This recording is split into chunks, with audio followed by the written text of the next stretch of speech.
구멍 난 벼로. 글 배유한 그림 서영아. 앞부분 이야기. 해남의 초의 선사에게 학문을 배우던 젊은 허련은 추사 선생에게 그림을 배우려고 한양으로 찾아간다. 그러나 한양의 월성이궁 추사 선생의 집에서 만난 추사 선생은 허련의 그림을 보고 견문이 부족하다고 혹평한다. 허련은 당황스럽고 부끄러웠지만 계속 사랑채에 머물며 청나라에서 온 서책들을 보고 견문을 넓힌다. 그러던 어느 날 추사 선생의 문화생들이 허련의 그림을 칭찬하면서 허련을 추사 선생의 제자라고 칭하자 추사 선생은 누가 자신의 제자냐며 호통친다. 허련은 포기하지 않고 추사 선생을 다시 찾아가 제자로 받아달라고 간곡하게 부탁한다. 다음 날 이른 아침 허련은 사랑채 마당을 쓸어놓고 우물로 갔다. 하루에 천물을 길어 연적을 채워놓고 아침 차를 우렸다. 이른 아침에 서재가 차양으로 은은해졌다. 추사 선생은 무심한 척 허련히 우려놓은 차를 마셨다. 어르신 옆에서 붓의 세상을 열어보고 싶습니다. 붓의 세상.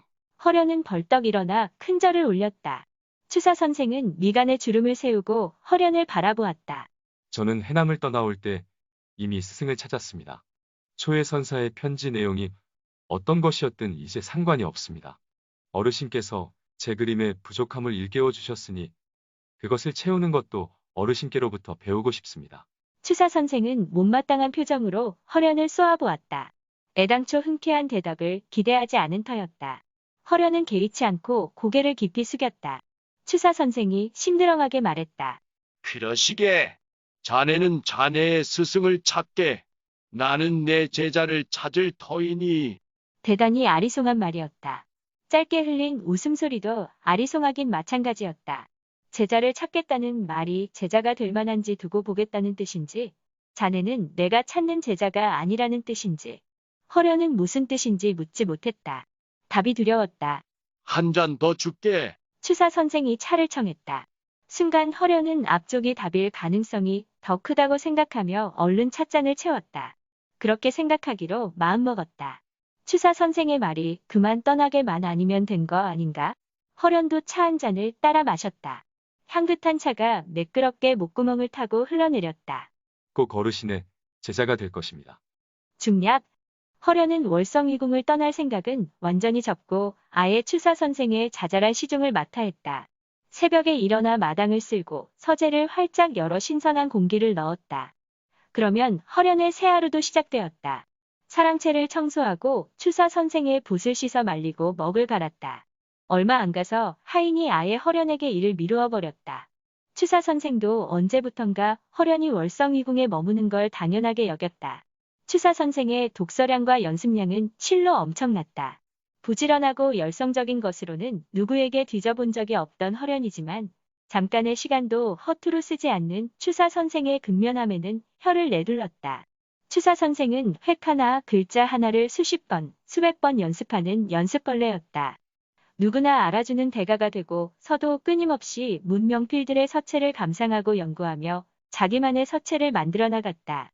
스승의 문 안에는 배울 게 많았다.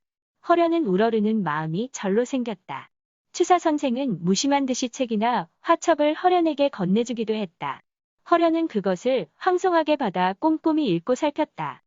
그러면 그것이 그때 자신에게 꼭 필요한 것임을 알 수 있었다. 그러나 그뿐 추사 선생은 손님 누구에게도 허련을 제자라고 소개하지는 않았다. 허련은 혼자 있는 시간은 한 시각도 아껴서 책을 읽고 화첩을 보고 그림을 그렸다. 여러 날 공들여 바위 틈에 자란 나무를 그렸는데 꽤 마음에 들었다. 마당에서 종이를 들고 그림을 말리고 있는데 뒤에서 추사 선생의 목소리가 들렸다. 그 나무는 자네의 나무인가? 예, 자네의 정신이 거기 있는가? 나무와 바위 말고 뭐가 있는가? 뭐가 있나라니? 허련이 미처 질문의 뜻을 생각하기도 전에 추사 선생은 돌아서 가버렸다. 허련은 할 일 없이 그림을 내려다보았다. 공들인 붓질이었다. 그러나 기법만 있고 이야기가 없었다. 추사 선생의 그림처럼 그리는 사람의 이상이나 소망 같은 것이 없었다. 허련은 맥이 빠졌다. 나무나 바위가 아무리 진짜 같아도 붓질이 아무리 펄펄 살아있어도 눈에 보이는 것만으로는 안 되는 거였다. 정신이라는 것은 붓끝의 교묘함에 서나오는 게 아니었다. 그건 그리는 사람의 마음속에 있는 것이 손을 타고 붓을 지나서 나오는 것이라고 말할 수밖에 없었다.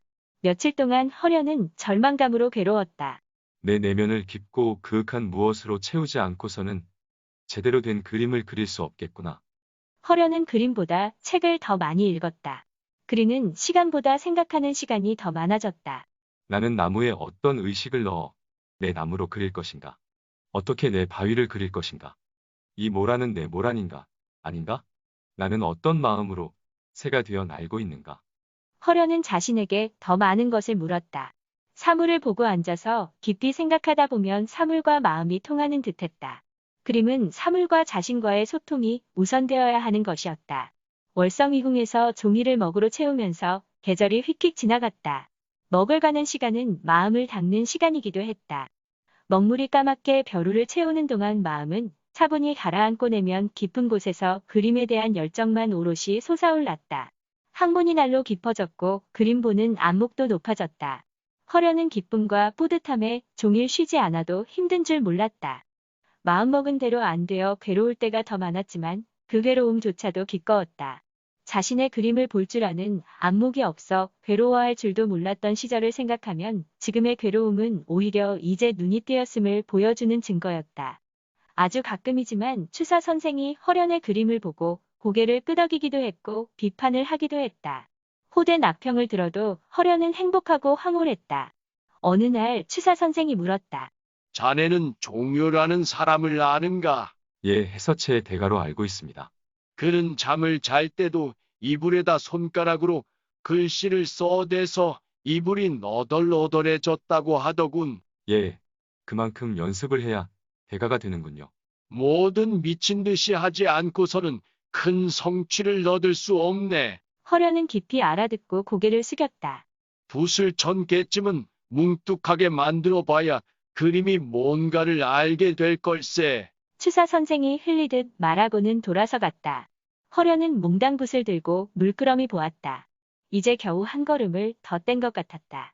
1000개 넘어 붓이 다르면 허련은 쓰고 또 썼다. 그리고 또 그렸다. 추사 선생이 행장을 꾸렸다. 멀리 문경에서 비석 하나가 발견되었다는 소식을 듣고서였다. 벌써 여러 번째였다. 추사 선생은 종이와 먹을 들고 방 안에 앉아서 쓰기만 하는 사람이 아니었다. 깨진 비석 한 조각이 발견되었다는 말을 들으면 그냥 넘어가지 않았다. 멀다 않고 찾아가 거기에 쓰인 글씨를 탁 보내왔다. 그러고는 옛 책들을 뒤지며 그 서체를 연구했다.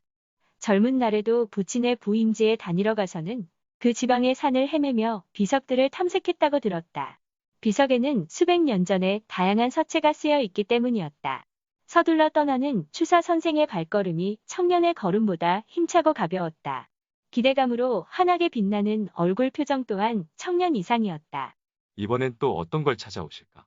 돌아오면 아마 또 며칠간 서재에 틀어박혀 나오지 않을 게 분명했다. 허련은 추사 선생이 없는 동안 서재에서 추사 선생의 글씨와 그림들을 다시 살폈다. 전에는 안 보이던 게 보였다. 추사 선생은 풍경을 그려도 단순히 실제 모습을 그리는 게 아니었다. 마음속에 꿈꾸는 이상과 의지, 세상에 대한 생각들을 그림에 담아냈다. 성근 나무 수발에 띠풀로 지붕을 엮은 고적한 정자와 조용히 흐르는 강물을, 그리고 그 뒤로 먼 산을 은은하게 그리면 놀랍게도 그 속에서 세상을 떠나 자연 속에 묻혀 살고자 하는 선비의 소망이 읽혔다. 낮은 언덕에 몇 그루의 고목과 그 옆에 허물어질 듯 서 있는 작은 집을 보고 있으면 세속이 한없이 작아지고 우주의 섭리가 온 세상에 내려와 앉은 듯했다. 그림을 그렸는데 시가 읽히고 글씨를 썼는데 세상이 그려졌다. 어느 획에서 어느 나뭇잎에서 아니면 어느 산자락에서 그게 나오는지 알 수가 없었다. 붓질이 산자락을 흐르며 힘을 더 주고 덜 준 흔적만으로도 뭔가를 이야기하고 있었다. 허련은 탄식을 했다. 허련은 화첩에서 배운 필법을 바탕으로 연구와 실험을 해가며 나름의 붓질법을 만들어 나갔다. 수십 개의 붓이 뭉툭해졌다. 점차 허련만의 그림이 나왔다. 날로 부드러워지는 봄산을 그리느라 열중해 있는데 문득 뒤에서 인기척이 들렸다. 고개를 드니 추사 선생이었다. 허련이 일어나려 하자 추사 선생이 말렸다. 그냥 계속하게. 허련은 진하게 간먹을 마른 붓에 듬뿍 찍어 종이에 닿을 듯 말 듯 가볍게 긋다가 슬쩍 눌러 긋다가 하며 산의 능선을 표현했다. 바위는 짙고 마른 먹으로 그려 거칠고 투박한 느낌을 물씬 냈다. 나무 껍질 또한 물기 없는 붓으로 건조하게 찍어 까끌까끌한 질감을 살렸다. 추사 선생이 신음을 내뱉었다.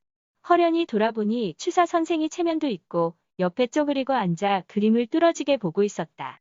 입술 사이로 탄식이 새어나왔다. 건조하기는 마치 가을바람과 같고 부드럽고 윤택하기는 마치 봄비와 같구나.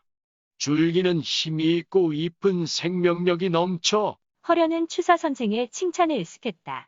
먹이 몹시 진하구나. 예, 물기 없이 많은 붓을 썼습니다. 진한 먹의 마른 붓이라 뚜렷하면서도 깊은 분위기를 내는구나. 달을 그리거나 경계를 표현할 때에도 이런 붓질을 사용합니다. 이런 붓질법을 어디서 배웠느냐? 그냥 제가 본 느낌들을 표현해내기 위해 이렇게 저렇게 해보다가 추사 선생의 눈이 살짝 커졌다. 계속해 보아라. 허련히 붓을 들어 이번엔 잎 달린 작은 나무 몇 그루를 그렸다. 추사 선생이 고개를 끄덕이더니 붓을 들었다. 허련히 종이 한 장을 깔아 사방을 눌러 추사 선생이 그릴 수 있도록 마련했다. 추사 선생은 먹을 찍어 조심조심 붓질을 했다. 힘 조절에 신경을 쓰느라 손등에 핏줄이 섰다. 추사 선생은 수없이 내리그어 종이 한 장을 다 채웠다. 허련히 다시 새 종이를 깔았다. 추사 선생이 이번엔 가로로 선을 그었다. 가는 선 굵은 선을 번갈아 그리다가 사선으로 짧은 선들을 무수히 그었다. 둥근 선으로 한 장을 또 채웠다. 추사 선생이 돌아보며 싱긋 웃었다. 이게 바로 종욱법이구나. 조목법요. 마르고 건조한데 윤기가 있어 보이는 붓질. 오랫동안 풀지 못한 것을 오늘 자네한테 배우는구나. 추사 선생의 얼굴에 환희가 차올랐다. 초묵법. 허련은 자기가 먹을 쓴 방법이 그것인 줄 몰랐다. 추사 선생이 기뻐하는 것을 보고 그저 어리둥절할 뿐이었다. 그 뒤로 추사 선생은 산수화를 그릴 때에 이런 붓질법을 즐겨 사용했다.